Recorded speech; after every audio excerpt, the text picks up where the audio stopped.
Hello, जय हिंद दोस्तों। मैं अनुज स्वागत करता हूँ अपने YouTube channel smart study by Anuj में। आज मैं लेकर आया हूँ आप लोगों के लिए टीए आर्मी भर्ती 2026 परीक्षा के लिए जीके के टॉप 30 क्वेश्चंस। तो ये जो जीके के टॉप 30 क्वेश्चंस हैं, ये आपके बहुत ही इम्पोर्टेंट होने वाले हैं। इसमें हम करने वाले हैं पीवाईक्यू क्वेश्चंस प्लस वो एक्सपेक्टेड क्वेश्चंस जो एग्ज़ाम में आने की संभावनाएं हैं। तो चलिए स्टार्ट करते हैं। ये जो आज का सेट नंबर है, वो सेट नंबर 10 होने वाला है। अगर आपने पहले के सेट्स नहीं देखे हैं तो वो आप जाकर प्लेलिस्ट से देख सकते हैं। तो चलिए स्टार्ट करते हैं। पहला जो क्वेश्चन है वो है आपकी स्क्रीन पर, भारतीय सेना के प्रथम भारतीय कमांडर इन चीफ कौन थे? आप लोग को जल्दी से इसका उत्तर बताना है। Field marshal Sam Manekshaw, general KM. Cariappa, general Arjun Singh, general सुंदर जी। आप लोग जल्दी से इसका उत्तर बताएं कि इसका राइट आंसर क्या होगा। तो इसका जो राइट आंसर है वो हो जाएगा आपका जनरल के.एम. करियप्पा। अगला प्रश्न है, भारत के राष्ट्रगान जन गण मन को गाने की आधिकारिक समयावधि कितनी है? 50 सेकेंड, 52 सेकेंड, 55 सेकेंड या 60 सेकेंड। तो भारत के राष्ट्रगान जन गण मन को गाने की जो आधिकारिक समयावधि है, यह आपकी 52 सेकेंड है। अगला प्रश्न है, grand trunk road GT road का निर्माण किस शासक ने करवाया था? अकबर, शेरशाह सूरी, शाहजहां या चंद्रगुप्त मौर्य। जल्दी से आप लोग इसका उत्तर बताएं, इसका राइट आंसर क्या होगा। जो जीटी रोड का निर्माण है, यह शेरशाह सूरी ने करवाया था। अगला प्रश्न है, प्रकाश वर्ष लाइट ईयर निम्नलिखित में से किसकी इकाई है? ये आपका जीएस का क्वेश्चन है। तो आपको बताना है कि जो लाइट ईयर है ये किसकी इकाई है? समय की, दूरी की, प्रकाश की तीव्रता की या फिर द्रव्यमान की। तो इस क्वेश्चन का जो राइट आंसर हो जाएगा वो हो जाएगा दूरी की। तो प्रकाश वर्ष लाइट ईयर से हम किसी भी खगोलीय पिंडों की दूरी मापते हैं। अगला प्रश्न है, भारतीय संविधान के किस अनुच्छेद के तहत राष्ट्रीय आपातकाल लगाया जाता है? अनुच्छेद 352, अनुच्छेद 365, अनुच्छेद 360, अनुच्छेद 368। ये आप लोगों के लिए बहुत इंपॉर्टेंट क्वेश्चन है। ये आपके एग्ज़ाम में बार बार पूछने जाते हैं और ये क्वेश्चन बहुत ही ज़्यादा उम्मीद है कि आपके टीए में पूछा जाएगा। ये जो लेवल है ये बहुत ही अच्छा लेवल है। इसमें कोई भी आपको समस्या नहीं आएगी। तो इस क्वेश्चन का जो राइट आंसर है वो हो जाएगा आपका अनुच्छेद 352। अगला प्रश्न है, सुप्रसिद्ध प्राचीन पुस्तक पंचतंत्र के लेखक कौन हैं? कालिदास, विष्णु शर्मा, तुलसीदास, बाणभट्ट। जल्दी से आप लोग इसका उत्तर बताएं। तो इस क्वेश्चन का जो राइट आंसर है वो हो जाएगा आपका विष्णु शर्मा। अगला क्वेश्चन है क्वेश्चन नंबर 7, इतिहास का प्रसिद्ध बक्सर का युद्ध किस वर्ष लड़ा गया था? 1757 ईस्वी, 1764 ईस्वी, 1761 ईस्वी या 1857 ईस्वी। इस क्वेश्चन का आपको राइट आंसर बताना है, क्या होगा। तो इतिहास का जो प्रसिद्ध बक्सर का युद्ध है यह आपका 1764 ईस्वी में लड़ा गया था। अगला प्रश्न है, यहाँ क्वेश्चन में थोड़ी मिसप्रिंटिंग हो गई है। यहाँ पे द्रोणाचार्य अवार्ड किस क्षेत्र में दिया जाता है? तो यहाँ पे द्रोणाचार्य लिखा हुआ था। तो द्रोणाचार्य पुरस्कार किस क्षेत्र में दिया जाता है?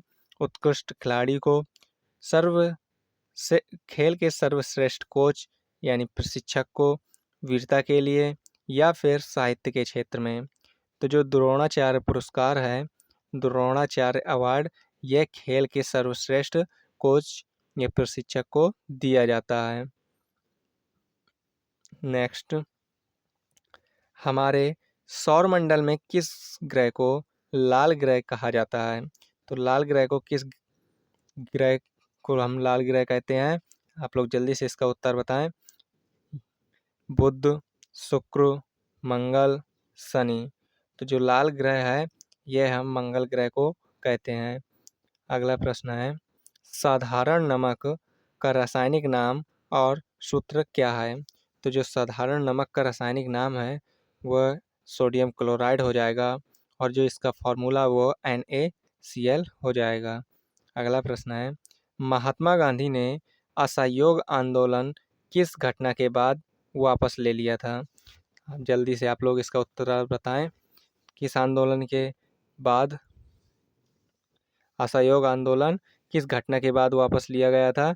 तो यह आपका चौरी चौरा कांड राइट आंसर हो जाएगा।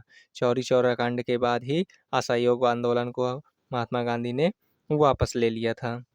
अगला प्रश्न है प्रश्न नंबर 12, यूनेस्को का स्थायी मुख्यालय कहाँ स्थित है?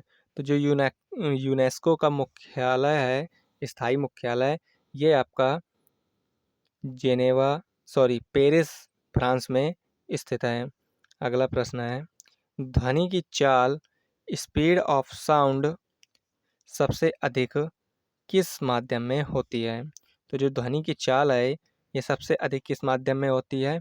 ये आपका बहुत ही इम्पोर्टेंट क्वेश्चन है, जल्दी से आप लोग इसका उत्तर बताएं। ठोस, द्रव, गैस, निर्वात। तो इस क्वेश्चन का जो राइट आंसर है वो हो जाएगा आपका ठोस। तो ध्वनि की जो चाल है वह आपकी ठोस में सर्वाधिक होती है। अगला प्रश्न है, सुंदरवन राष्ट्रीय उद्यान किस राज्य में है? तो जो सुंदरवन राष्ट्रीय उद्यान है ये आपको बताना है कि ये किस राज्य में स्थित है। असम, ओडिशा, पश्चिम बंगाल या उत्तराखंड। तो जो सुंदरवन राष्ट्रीय उद्यान है ये आपका पश्चिम बंगाल में स्थित है। तो सुंदरवन राष्ट्रीय उद्यान कहाँ पर स्थित है? यह पश्चिम बंगाल में स्थित है। क्लियर। अगला प्रश्न है, ऑस्ट्रेलिया महाद्वीप की राजधानी कौन सी है? तो जो ऑस्ट्रेलिया महाद्वीप की राजधानी है ये आपको बतानी है। जल्दी से आप लोग इसका उत्तर बताएं। सिडनी, मेलबर्न, कैनबरा या पर्थ। तो जो ऑस्ट्रेलिया महाद्वीप की राजधानी है वो आपकी हो जाएगी कैनबरा। तो ऑस्ट्रेलिया महाद्वीप की राजधानी कैनबरा। क्लियर। अगला प्रश्न, कार्बन का सबसे शुद्ध प्राकृतिक रूप कौन सा है? तो यह आपका डायमंड हीरा राइट आंसर हो जाएगा। अगला प्रश्न है, मानव शरीर में रक्त को शुद्धिकरण करने के लिए कौन सा अंग जिम्मेदार है? तो जो मानव शरीर में रक्त का शुद्धिकरण है वो बताना है आपको कि कौन सा अंग करता है। प्योरिफिकेशन ऑफ ब्लड, हृदय, लंग्स यानी फेफड़े, किडनी, वृक्क या लीवर। तो ये आपको बताना है मानव शरीर में रक्त का शुद्धिकरण कौन सा अंग करता है। ये आपका बहुत ही इम्पोर्टेंट क्वेश्चन है, ये आपका GS का क्वेश्चन होने वाला है।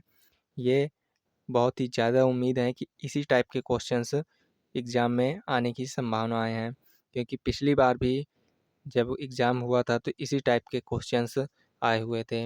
ये वो क्वेश्चंस हैं, ना तो ये बहुत ही ज़्यादा हाई लेवल के क्वेश्चंस हैं और ना ही बहुत ही ज़्यादा लो लेवल के क्वेश्चन हैं, ये मीडियम क्वेश्चंस हैं। तो ये एग्ज़ाम में ज़्यादा पूछने की चांस है। तो इस क्वेश्चन का जो राइट आंसर है वो हो जाएगा आपका वृक्क, किडनी। नेक्स्ट, विटामिन B1 की कमी से मानव शरीर में कौन सा रोग होता है? तो जो B1 की कमी से है वो आपको बताना है। तो B1 की कमी से कौन सा रोग होता है? तो जो विटामिन C की कमी से रोग होता है वो है आपका स्कर्वी। विटामिन D की कमी से होने वाला रोग रिकेटस और विटामिन A की कमी से होने वाला रोग रतौंधी। तो जो B1 की कमी से होने वाला रोग है वो है आपका बेरी। अगला प्रश्न है, उच्च न्यायालय हाई कोर्ट के न्यायाधीशों की नियुक्ति किसके द्वारा की जाती है? राज्यपाल, मुख्यमंत्री, राष्ट्रपति या प्रधानमंत्री। तो जो उच्च न्यायालय हाई कोर्ट के न्यायाधीशों की नियुक्ति है ये आपके राष्ट्रपति द्वारा की जाती है। किसके द्वारा की जाती है? तो यह राष्ट्रपति द्वारा की जाती है। उच्च न्यायालय के न्यायाधीशों की जो नियुक्ति है ये राष्ट्रपति के द्वारा की जाती है। क्लियर? चलिए अगला प्रश्न, जापान देश की राष्ट्रीय मुद्रा का क्या नाम है? जो जापान की करेंसी है उसका नाम बताना है आपको। डॉलर, येन, यूरो, टका। तो जापान देश की जो राष्ट्रीय मुद्रा है वह येन है। क्या है? येन। जापान देश की राष्ट्रीय मुद्रा येन, इसका राइट आंसर हो जाएगा। अगला प्रश्न है, एक स्वस्थ मानव शरीर का सामान्य तापमान सेल्सियस पैमाने पर कितना होता है? 98.6 degree Celsius, 37 degree Celsius, 42 degree Celsius या 32 डिग्री सेल्सियस। तो एक स्वस्थ मानव शरीर का जो सामान्य तापमान सेल्सियस में है वह 37 डिग्री सेल्सियस होता है। अगला प्रश्न है, व्यक्तिगत रूप से ओलंपिक में स्वर्ण पदक जीतने वाले पहले भारतीय कौन हैं? अभिनव बिंद्रा, नीरज चोपड़ा, राज्यवर्धन सिंह राठौर या सुनील कुमार।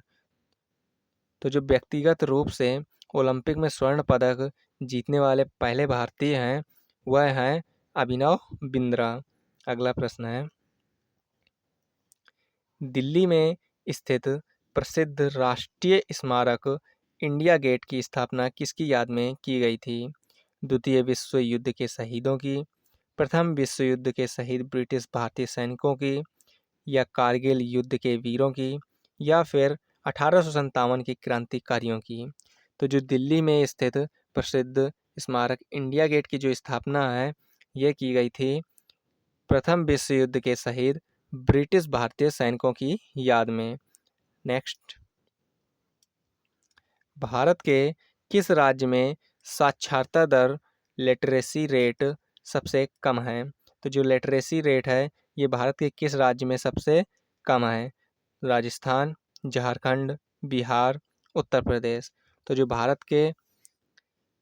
भारत का जो आपका बिहार राज्य है वहाँ पे सबसे कम लिटरेसी रेट है, और जो सबसे ज़्यादा लिटरेसी रेट है वो है आपका केरल में। कहाँ पर? तो केरल में सबसे ज़्यादा लिटरेसी रेट है। अगला प्रश्न है, स्वराज्य पार्टी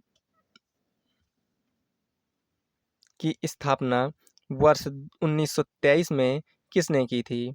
महात्मा गांधी और जवाहरलाल नेहरू, चित्तरंजन दास और मोतीलाल नेहरू, भगत सिंह और चंद्रशेखर आज़ाद, या फिर बाल गंगाधर तिलक और लाला लाजपत राय। तो जो स्वराज पार्टी की स्थापना है वह चित्तरंजन दास और मोतीलाल नेहरू के द्वारा की गई थी। अगला प्रश्न है, हमारे सौरमंडल का सबसे छोटा ग्रह कौन सा है? तो जो सबसे छोटा ग्रह हमारे सौरमंडल का है वह हो जाएगा आपका बुध। अगला प्रश्न है, बंगाल के प्रथम गवर्नर जनरल निम्नलिखित में से कौन थे? Lord Clive, Warren Hastings, lord William Bentinck, lord Cornwallis. तो जो बंगाल के प्रथम गवर्नर जनरल हैं वह हैं वारेन हेस्टिंग्स। अगला प्रश्न है, भारत का सबसे लंबा राष्ट्रीय राजमार्ग कौन सा है? तो लॉन्गेस्ट नेशनल हाईवे आपको बताना है, ये आपका इम्पोर्टेंट क्वेश्चन है। NH1, NH7, NH44 या NH2। तो जो राष्ट्रीय राजमार्ग है सबसे लंबा भारत का वह है आपका NH44। अगला प्रश्न है, प्रश्न नंबर 29, भारतीय संविधान में मौलिक अधिकार किस देश के संविधान से प्रेरित है? तो ये आपको बताना है कि मौलिक अधिकार जो है ये किस देश के संविधान से प्रेरित है। संयुक्त राज्य अमेरिका, ब्रिटेन, कनाडा या आयरलैंड। तो इस क्वेश्चन का जो राइट आंसर है वो हो जाएगा आपका संयुक्त राज्य अमेरिका, USA। अगला और अंतिम प्रश्न है, प्रसिद्ध बांदीपुर राष्ट्रीय उद्यान भारत के किस राज्य में स्थित है? तो जो बांदीपुर नेशनल पार्क है ये आपको बताना है केरल, कर्नाटक, तमिलनाडु, मध्य प्रदेश। तो इस क्वेश्चन का जो राइट आंसर है वह हो जाएगा आपका ऑप्शन बी, कर्नाटक। तो जो बांदीपुर राष्ट्रीय उद्यान है वह कर्नाटक में स्थित है। अगर ये वीडियो आप लोगों को अच्छा लगा हो तो हमारे चैनल को सब्सक्राइब करें और ज़्यादा से ज़्यादा इस वीडियो को शेयर करें, ताकि जितने भी भाई लोग टीए एग्ज़ाम की तैयारी कर रहे हैं वो अपना बेस्ट तरीके से एग्ज़ाम की तैयारी कर सकें और अच्छा स्कोर मार्क कर सकें। तो आप लोग ये कमेंट में ज़रूर बताएं कि आपके 30 क्वेश्चनों में से कितने क्वेश्चंस सही हुए हैं। जय हिंद, जय भारत।